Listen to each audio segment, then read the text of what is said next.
Olá, tudo bem? O convidado de hoje é o professor, regente e músico Américo Perim.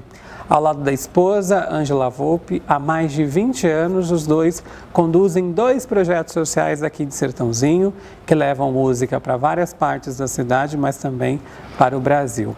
Os projetos em questão são o STZ Jazz Band e a Orquestra Jovem. O Américo vem falar com a gente um pouco sobre essa história, que eu sei que tem muita história, né, Américo? Queria já começar perguntando de cara se a música sempre foi uma aliada na sua vida e, mais uma vez, obrigado pela presença. Obrigado pelo convite. Nós, na nossa família, praticamos música desde criança, né? Então, meu pai, meu avô, meu tio, meus primos e eu estava envolvido nisso tudo. Desde pequeno, meu pai colocou para aprender um instrumento, que era o instrumento dele, que era o clarinete. E aí a coisa se desenvolveu, nunca mais parou, chegou até hoje. Ô Américo, eu fiquei curioso para saber duas coisas neste momento da sua infância. O que o senhor escutava nessa época, em família, e como que era a atmosfera dessa sua lembrança afetiva? O senhor não é de Sertãozinho, né? Nasci em São Paulo, capital. Santana de Parnaíba é uma cidadezinha, era uma cidadezinha. Esse ano ela cresceu em números relativos mais do que São Paulo e Ribeirão Preto. Infelizmente, né? Porque às vezes nem sempre o progresso, a qualidade de vida não acompanha. Então, eu passava muito tempo em Santana de Parnaíba. E ali, e em São Paulo mesmo, em São Paulo, naquele tempo, na rua que eu morava, no bairro de Ipiranga, era rua de terra e tinha carro de boi. Mas também a gente ia muito, todo fim de semana, férias para Santana do Parnaíba, que era conhecida como Suíça Brasileira. E ali então era muito lindo, os meus avós moravam à beira do rio Tietê, que não era poluído. Eu, quando criança, ia pescar, bebia água do rio Tietê com as mãos. Hoje nem o rio tem mais. Então, era assim, nós nos confraternizávamos, não existia televisão, né? A gente está falando de que década aí, Américo? Eu estou falando da década de 40 até meados de 50. O forte era o rádio, então. Era o rádio. E o que o senhor ouvia? Aliás, o que a família, de um modo geral, ouvia nesse momento? A família, na verdade, não ouvia o rádio. Meu avô, sim, era patriarcal. Então, meu avô tinha o horário da hora do Brasil e ninguém podia chegar perto e fazer nenhum barulhinho. Agora, depois disso, era muita conversa em família, e eu, pequenininho, sempre gostei de ouvir o que os mais velhos falavam. Isso é uma experiência que eu tento fazer o pessoal, os alunos e o pessoal da orquestra, né, hoje, continuarem a fazer. Mas, infelizmente, os adultos também já estão no celular, não conversam mais. Eles não podem ouvir. E o seu ouvido sempre foi treinado para esse tipo de música que o senhor faz hoje, Américo? Foi. Eu ouvia no gramofone da nona, né? Tá lá na minha casa hoje, o gramofone funciona. A gente ouvia aquelas músicas italianas da época dela, e não eram eruditas propriamente dito, mas eram as músicas da época, aqueles grandes tenores e assim. E a gente ouvia também as que nós tocávamos na banda, era o que existia, né? Eram os dobrados, as valsinhas, aquelas músicas que faziam o gosto musical daquela época, aqui no Brasil, né? Mais tarde eu comecei a ouvir música, mas não muito mais tarde, aos 12 anos eu comecei a ouvir música clássica, alguns preferem que chame de erudita, porque há o clássico popular, nós temos aí o Pixinguinha, nós temos o Tom Jobim, nós temos vários que têm clássicos, né? Eu comecei então também a ouvir a música erudita e me apaixonei. E hoje eu faço as duas músicas com a orquestra, os dois estilos. E conta como o senhor chegou em Sertãozinho? Eu cheguei em Sertãozinho em 1970.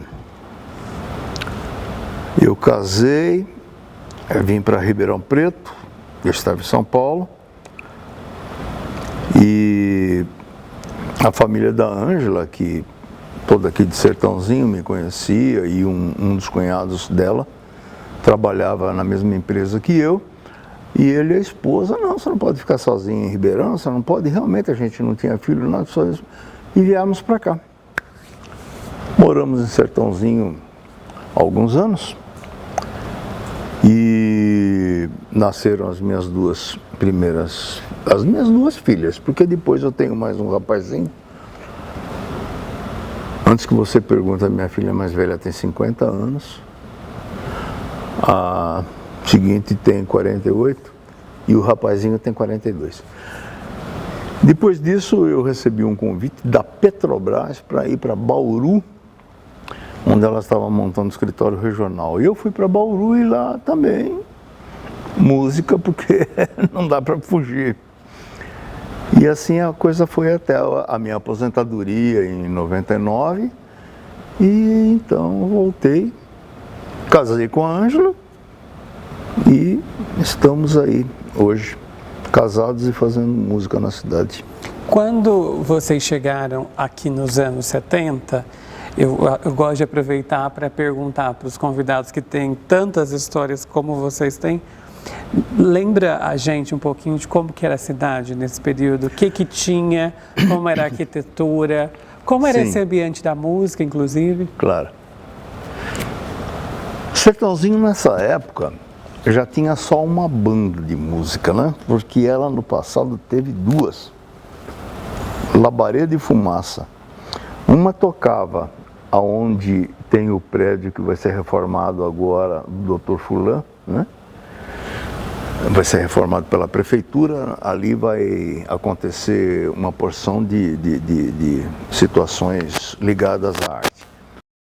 E a outra tocava onde era a Caixa Econômica Federal, aqui do outro lado da praça. Terminava a retreta das duas, a praça era um mato. Os músicos se reuniam no centro da praça e brigavam. Sério? De tapa.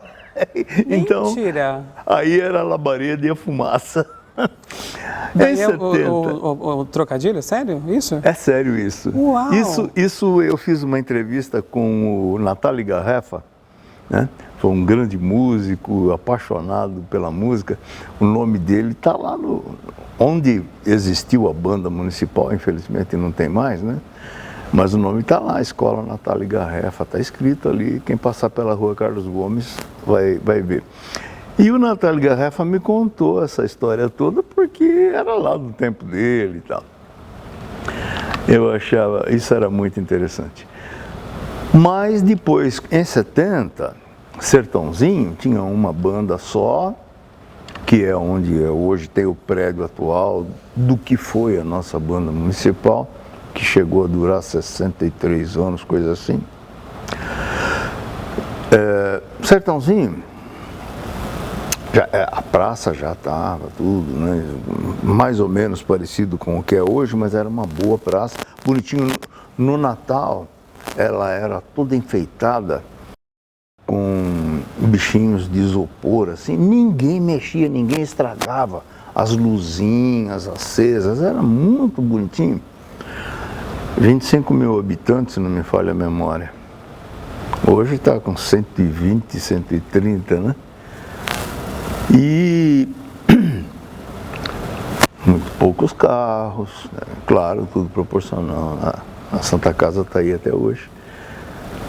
E Sertãozinho era assim, tão pacata e tão gostosa de se morar, muito quente, sempre foi muito quente. E nas noites de verão, nós sentávamos na calçada, todos os moradores.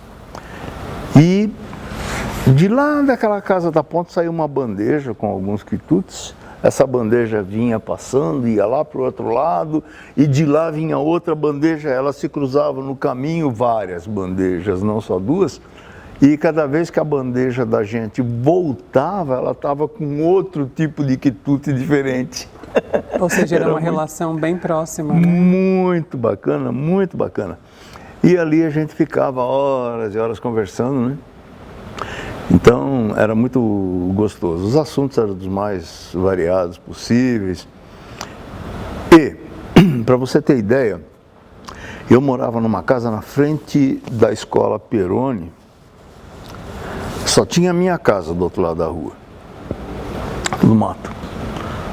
Aí, uma certa período de férias, né? Vieram umas sobrinhas de São Paulo, crianças, né? 8 anos, 9 anos na época. E quando elas voltaram para São Paulo depois das férias, elas, com o olho arregalado e toda espantada, falaram para os pais: do lado da casa do tio tem estacionamento de cavalo. Então, imagine você, né? O que era uma criança de São Paulo, o que era uma criança nossa aqui. Estacionamento de cavalo, a criatividade. E de lá, como eu disse, era a única casa que tinha na frente da escola, a escola toda fechada à noite. Eu deixava a casa aberta, aberta mesmo. Janela aberta e não tinha grade de janela. E nós vínhamos aqui no centro para confraternizar com os outros amigos na calçada. Fazendo as trocas dos quitutes pelas bandejas. Você já imaginou que coisa linda isso? Que delícia! Ô Américo, me conta uma outra coisa. O que vocês ouviam desse tempo? Aqui em Sertãozinho? Ah, bom, aqui a televisão já estava... Tinha iniciado há pouco tempo, né, de chegar aqui. Então, o pai da Ângela, ele ligava a televisão e ficava colado assistindo a famosa TV Cachoeira, né? Só tinha risquinho preto e branco e aquele barulho todo. E ele gostava. Mas sim, claro, eu exagerei um pouco, a gente fazia piada, mas a gente pegava as imagens. Umas 2 estações, 3, né?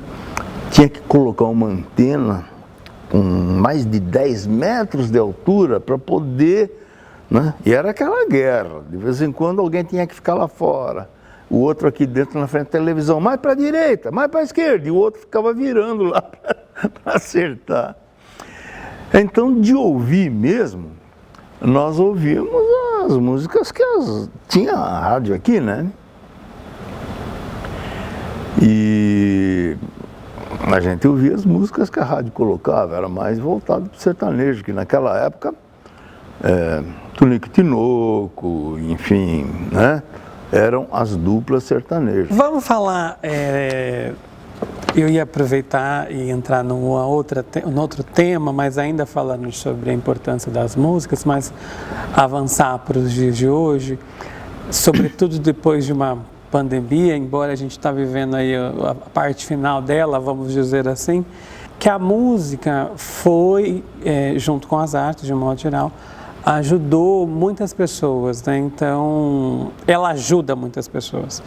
Então, para quem trabalha com música, falar sobre música nesse período, eu imagino que deve ser de uma simbologia do tamanho do planeta, né? E gratificante porque durante o período da pandemia, não só as 2 orquestras nossas, mas outras orquestras e outros grupos musicais tiveram a oportunidade de gravar, e isso ia através da internet ou mesmo da televisão, não é? Ia para os lares onde as pessoas estavam ali confinadas e abatidas, porque o noticiário falava de pandemia o tempo todo, não é?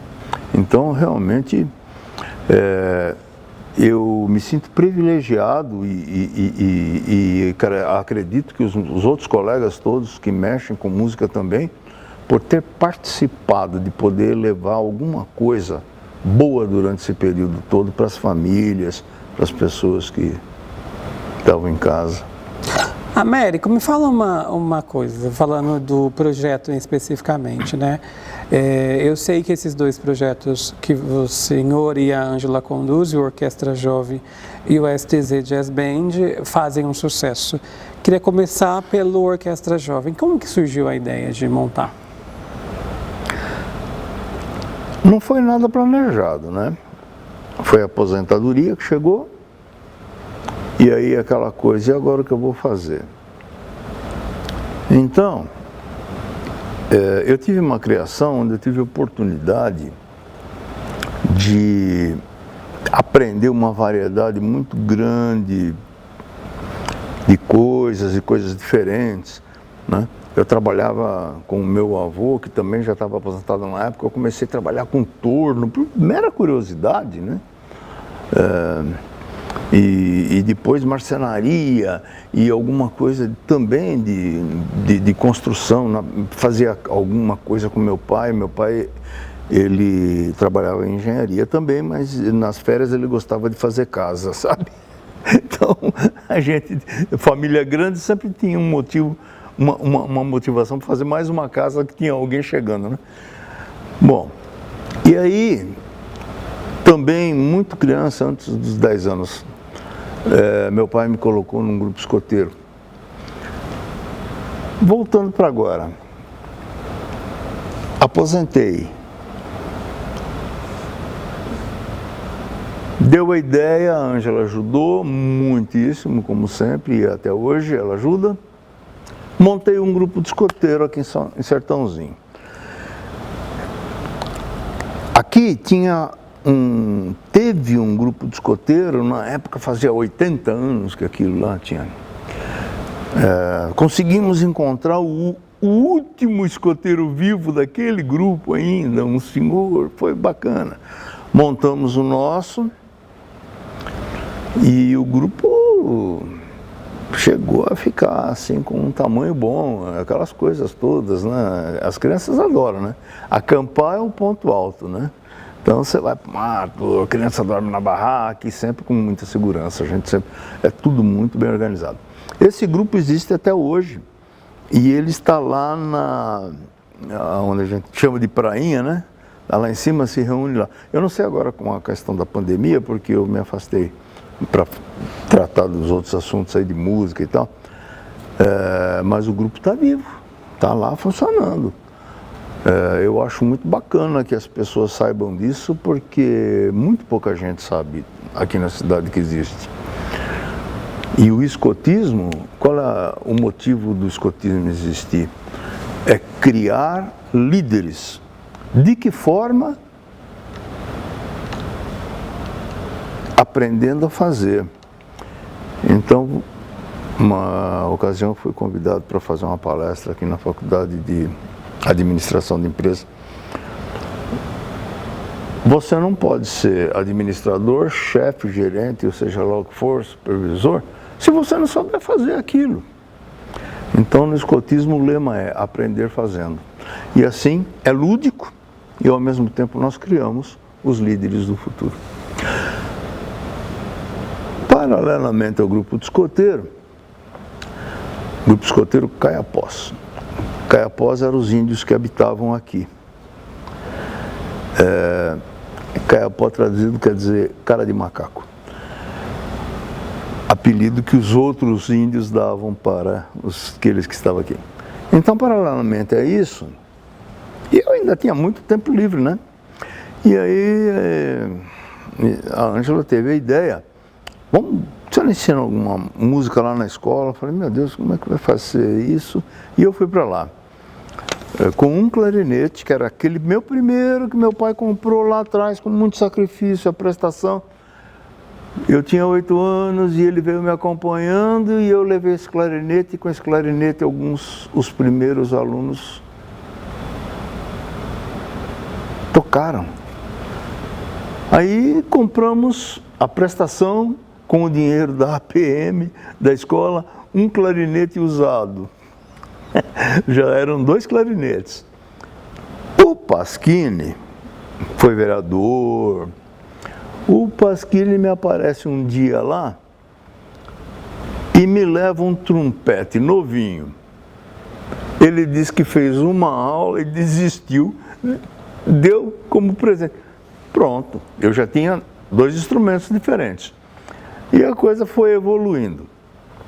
Primeiro os alunos do Cabral, depois alguns alunos de outras escolas começaram a tomar conhecimento e foram agregando, nós fomos recebendo. E a orquestra foi assim, não houve planejamento nem nada e está aí hoje. Foi mais ou menos nos anos 2000, mais ou menos, Américo? Exatamente no ano 2000. No ano agora, precisa só fazer conta, oficialmente existe há 15 anos, com CNPJ e com uma estrutura toda de diretoria e assim. Tá certo. Bom, eu preciso ir por intervalo. No próximo bloco a gente continua essa conversa com o Américo, falando sobre música. A gente volta já já. Não sai daí.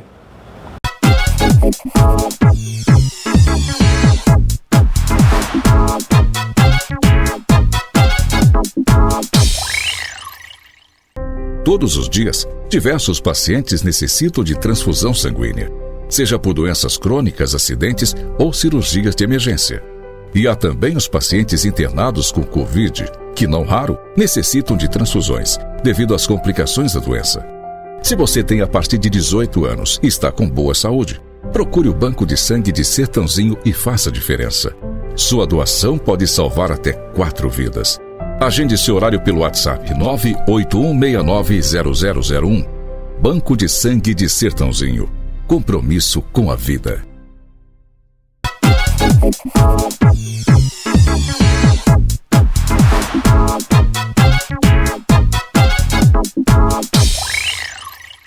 Já estamos de volta, o papo hoje é com o Américo Perim. O Américo, eu queria saber mais também sobre a STZ Jazz Band. Como que surgiu? A Jazz Band como aquelas grandes orquestras de baile, e eu toquei muito nessas orquestras conhecidas, e na época se gravava long play, né? E eu toquei nessas orquestras. Então, como resgate, resolvi criar como resgate dessas grandes orquestras. E aconteceu e a gente está aí, apresenta, o pessoal gosta. E também o importante desses 2 projetos, né, Américo, é a questão do cunho social e educacional que ambos têm, né? Isso eu acho que é a parte extremamente relevante também, não é? É mesmo, é aí mesmo. É o X da questão, é o pulo do gato? É o X da questão, é o fundo dela. Nós temos os nossos alunos todos, e nós temos até hoje, né? Os aluninhos lá com 8, 9 anos que estão começando, a gente está falando muito de orquestra, a escola está a pleno vapor. Mas são todos de família de baixa renda. Talvez porque começamos numa escola pública, né? E aquele público é um público que se identifica muito com essa forma que eu falei. E os amiguinhos deles, a coisa foi, e hoje realmente é isso mesmo. Esse é o fundo. E deu muito certo, porque nós temos gente que já foi até para a Itália fazer workshop no instrumento dele. Nós temos ex-alunos que estão tocando em sinfônica. Outros montaram o seu próprio negócio, estão tocando em casamentos, em eventos, e de forma que ganharam uma profissão com esse projeto.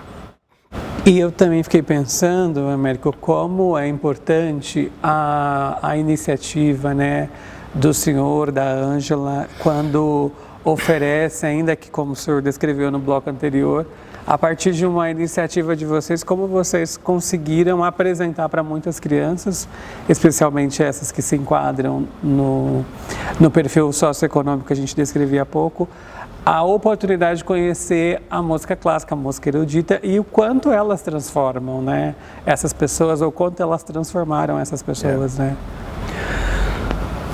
A boa música, tanto a música erudita como a boa música popular,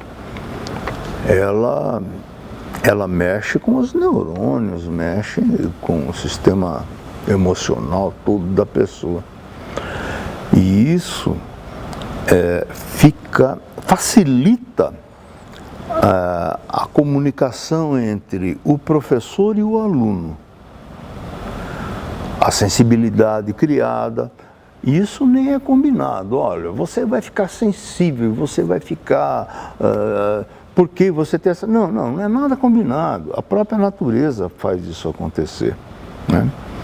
Está provado hoje, essas máquinas dos médicos tiram fotografia da gente, dentro da gente, com tudo funcionando, né? Então, foi visto que, já no começo do estudo da música, a parte do cérebro que é responsável pelo raciocínio aumenta de tamanho. Se você praticar, eu achava que ficava, né? Se você praticar música 80 anos e parar, ela volta para o tamanho normal. Ou seja, tem um estímulo aí importantíssimo também, né? Só isso já. E eu também fiquei pensando num outro ponto. Como o poder público pode ajudar nessas iniciativas, né? A importância no caso de vocês, né, dos senhores, de apresentar um projeto como esse, de normalizá-lo como uma associação, uma entidade e contar com o apoio do poder público, né? Isso é muito do importante. Legislativo, do executivo. Queria que o senhor comentasse um pouco mais sobre essas parcerias, não só desses ambientes, desses poderes, mas também da iniciativa privada. A iniciativa privada até se funde com o poder público, se você focar assim, porque não tem como você pegar uma escola de música e como nós fazemos, e foi dito, né, no contexto de pessoas de baixa renda, eles não vão poder chegar e pagar uma mensalidade que vai manter uma escola de música. É complicado, a compra de instrumentos e, enfim.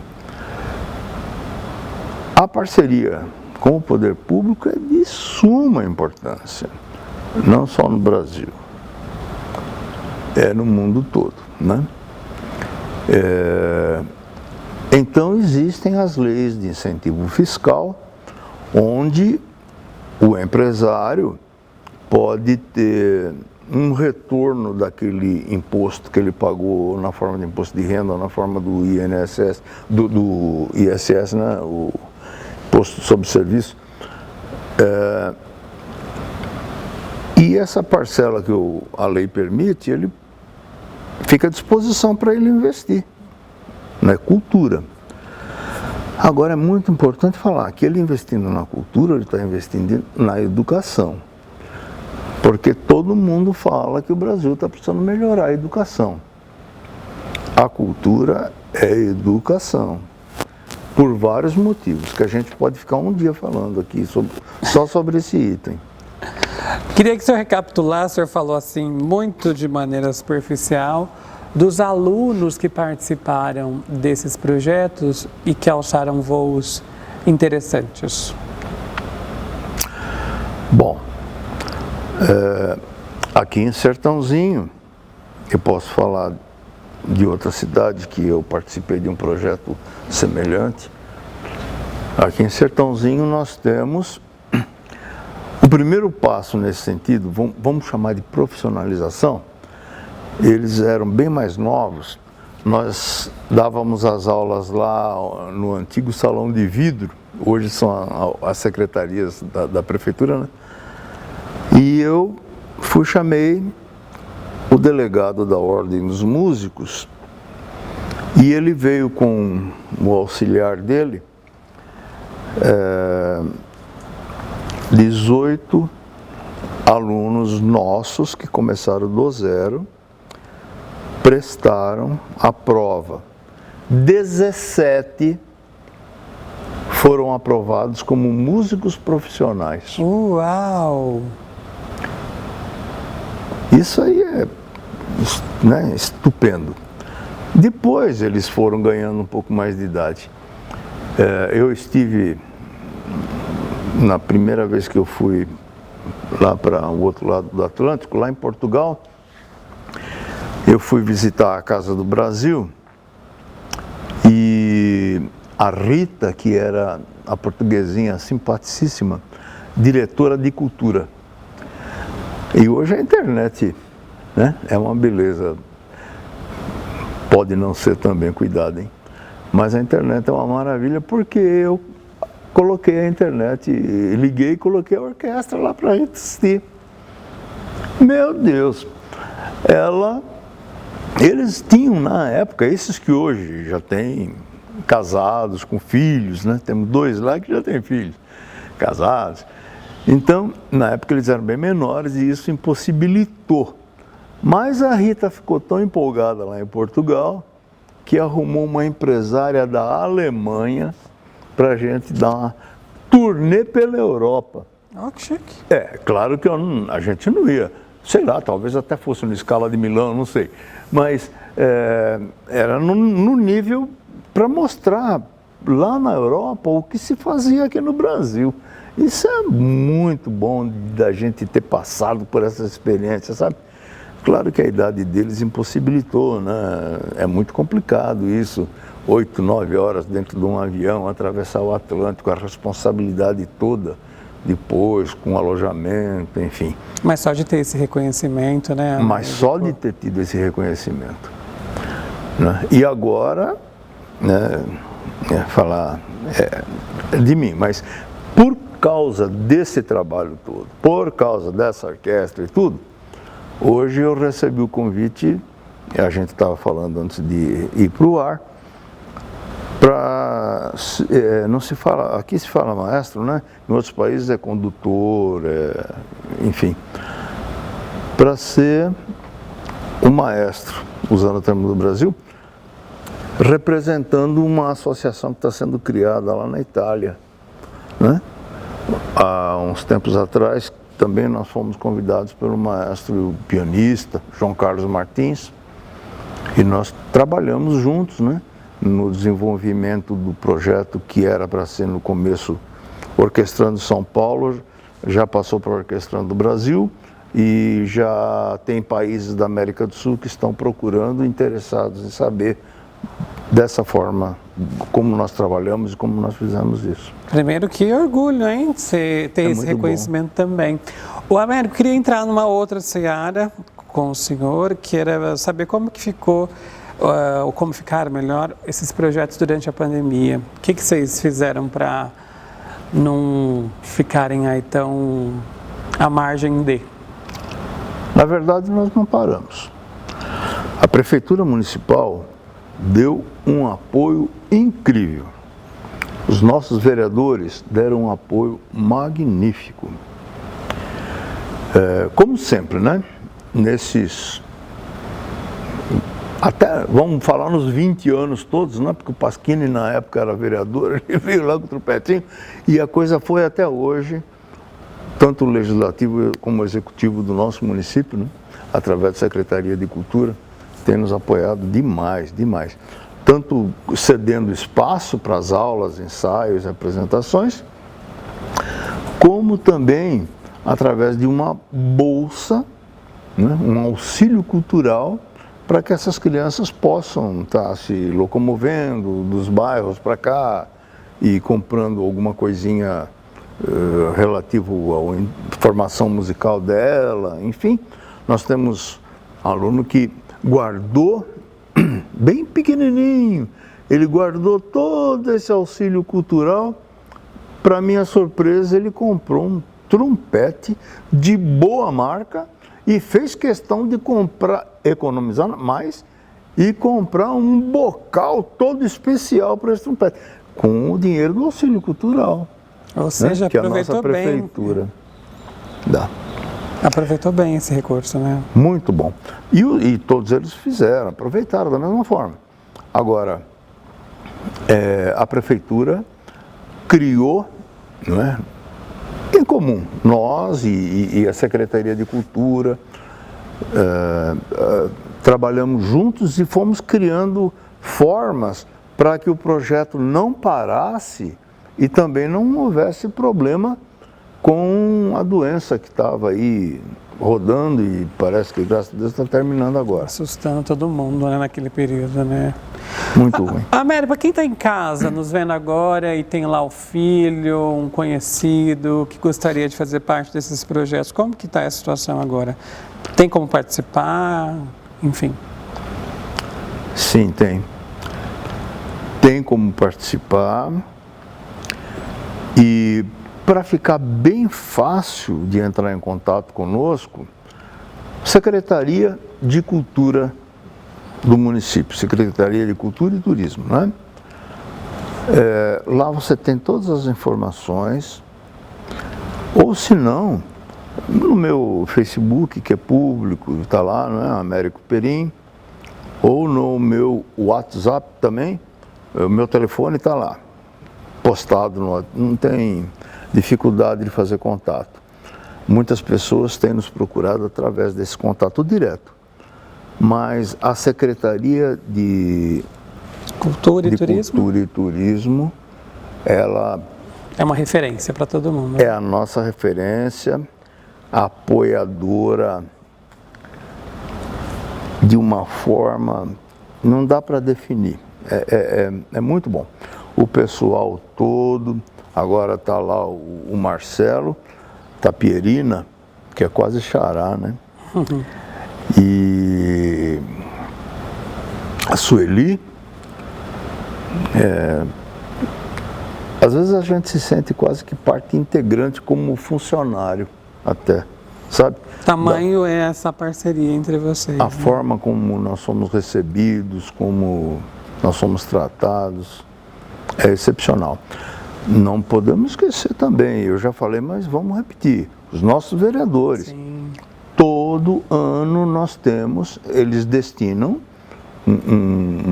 da verba pessoal deles, destinam um dinheiro para a nossa orquestra. É claro que eles têm que ajudar muita gente, né? São muitos projetos e na cidade. Mas nós não podemos reclamar desse aspecto. Essa contribuição, né, essa verba parlamentar que a gente chama, é que proporciona um dos nossos shows no teatro. Parece que é só chegar, levar lá, montar, tocar, todo mundo. Graças a Deus até hoje nós tocamos sempre com casa cheia. Claro que na pandemia era a tal da live, né? A live. Então, essa verba patrocina uma das apresentações nossas durante o ano. E é caro, porque você tem que pagar as pessoas que vão fazer a gravação, que, enfim, cenário, aquela coisa toda de teatro e coisa. E fica caro. E os meninos que recebem também, tem que receber. Sim. Né? Pelo trabalho que eles estão executando ali. Perfeitamente. Essas verbas que o Américo se referiu, né, e também frisou, são as emendas parlamentares. Os 17 vereadores dividem lá os seus recursos para N entidades, vocês já viram algumas delas aqui, inclusive, né, a gente sempre cita essas entidades que são beneficiadas. Vamos recapitular. Os contatos da Secretaria de Educação estão aparecendo aqui embaixo. Dá para anotar, viu? Aqui o endereço e o telefone. E também agora, o Vitor está colocando para a gente os contatos do Américo, o Facebook e o WhatsApp dele. Então, se você estiver aí interessado em participar das aulas na Orquestra Jovem, os caminhos são esses. Américo, para a gente finalizar, eu queria que o senhor comentasse o filme e o livro que, de alguma forma, mexeram com o senhor. A gente usa mudar uma vida, mas para algum mudar não é tão subjetivo. O que causou no senhor está valendo. Talvez não tenha mudado, mas deu um norte. Não desista, e quando você estiver numa situação muito ruim, Américo, isso lá dentro está falando. Lembre-se do filme muito antigo sobre a ponte do rio Kwai. Então, para quem não é da geração, essa música, inclusive, tema do filme, está na orquestra, nós tocamos até hoje, eu não deixo de tocar. Fizemos o prefeito de uma cidade importante aí da região levantar e começar a acompanhar a música com palma, e o povo todo levantou e veio junto. Um filme de guerra em onde os ingleses foram prisioneiros dos japoneses, sofreram demais, e não pode usar prisioneiro de guerra para trabalho, mas os japoneses fizeram isso e os ingleses construíram uma ponte de madeira sobre o tal rio. Aquilo foi muito difícil de fazer, porque eles trabalhavam doentes, com pouca alimentação, mas tinha uma turma dos ingleses que estava preparando ir lá para explodir a ponte quando ela ficasse pronta, né? E, não vieram antes porque, enfim, não deu. E os ingleses, na hora da inauguração da ponte, eles saíram dos lugares onde eles estavam muito mal alojados, e os japoneses não entenderam o que estava acontecendo, aquele som. Não tinha instrumento, eles não tinham nada, mas os ingleses entraram todos maltrapilhos, mancando, muito machucados, e com muito orgulho, e vinham assobiando lá de longe, né?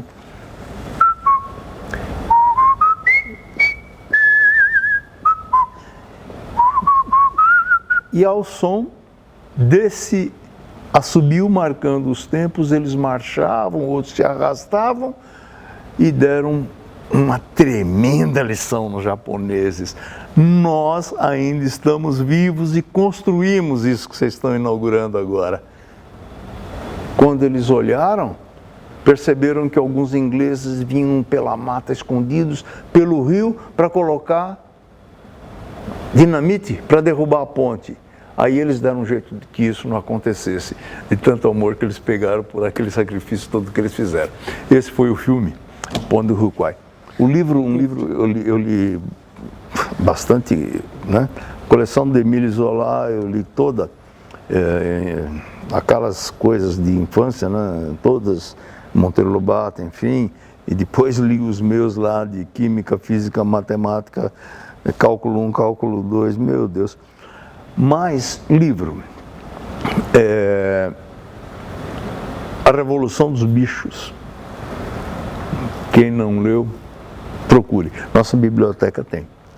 Uau, perfeito, viu? Querido, muitíssimo obrigado, sucesso em sua jornada e obrigado por compartilhar suas experiências de vida com a gente aqui. Muito obrigado. E quem sabe estaremos aí de volta, porque é gostoso falar com você, é gostoso responder suas perguntas. E mais gostoso ainda é ser privilegiado pelo convite de estar aqui. Ah, fechou. Olha, antes da gente encerrar, a gente vai ver algumas apresentações, pequenos recortes da Orquestra Jovem e da STZ Jazz Band. Veja só.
Muito obrigado pelo carinho da audiência. A gente se vê no próximo programa. Até lá.